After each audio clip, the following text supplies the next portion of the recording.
মানুষ আরো বেজান জমছে না দেখি দোকান ভাঙা অন্য মানুষও আইসেন দোকান থেকে এই কাছে নিতে যদি নাই সুরে নিছো সুর আইতো বাইতো তো কমসে কম একটা জিনিস নিল না দোকান থেকে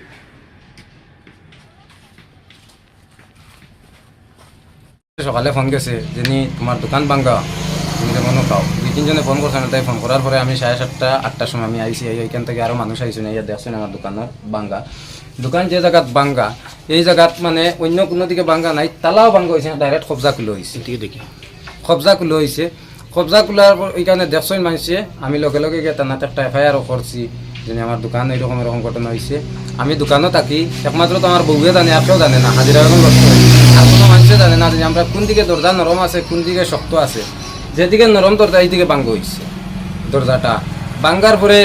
আমি থানাতে এফআইআর করছি আমার হাজিরা বেগম লস্করের উপরে যিনি আমার দোকানে আমার কোনো মানুষের লগে শত্রুতা আমি নাই এলাকার মধ্যে একমাত্র কদিন থেকে আমার বউর লগে আমার ফিকশন চলতে আছে বিভিন্ন নমুনা আমার হয়রানি করতে আছে কিন্তু কোনো নমুনা আমার ফারেন না হয়রানি করি আমি 70 টাকা আমার ফারেন না লাস্ট পর্যায়ে দেখছেন তারা আর ফারান আমার ডাইরেক্ট অ্যাটাক করা শুরু করছেন দোকানের মধ্যে যদি আমি দোকানে ঘুমো থাকতাম তো নিশ্চয়ই আমার তারা মারিয়া এখানে গেলা না আজকে যদি আমার মারিয়া যাইতা দোকানের ভিতরে তো আজকে বিভিন্ন গাঁওর মানুষ পুরা হয়রানি ফুললো না কিন্তু আমার কোনো মানুষের শত্রুতা আমি নাই থাকার কারণে এখন তাই জায়গায় পারেন না এই ডাইরেক্ট এই অ্যাটাক করা শুরু করছে আমার এখন আমি থানাতে এফআইআর করার পরে থানা থেকে দোকান ইনকোয়ারি করা হয়েছে এখন আমি তদন্তের মাধ্যমে আমি সঠিক বিচার চাই যদি আমি কোনো ধরনের মারা যায় কোনো ধরনের কিছু হয় এর লাইব্রেরিটি সারা হাজিরা বেগম লস্কর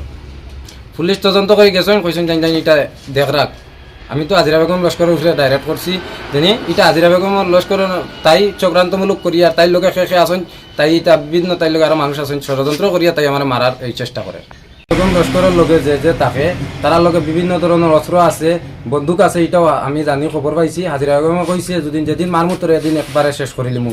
তে আমি এটার ভিত্তিতে থানাত মামলা করছি যদি আমার কোনো ধরনের এইগুলা হয় তে হাজিরা বেগম লস্কর দায়ী আর কোনো মানুষ তাই লগে যত আছেন তাইরে তদন্ত করলে সব বাইরে আইব শেষে তাই লগে জড়িত আছেন আমি নাই তারা একবার গেছেন গিয়া যদি আমি থাকতাম তো আমার অবস্থাটা কিন্তু মানে লাস্ট বার হইলাম মানে দেখি আর এলাকার মানুষ করলে অনেক বিপদ কাপড় দেখে মানুষ তারা আসাম করে ঘটনা করে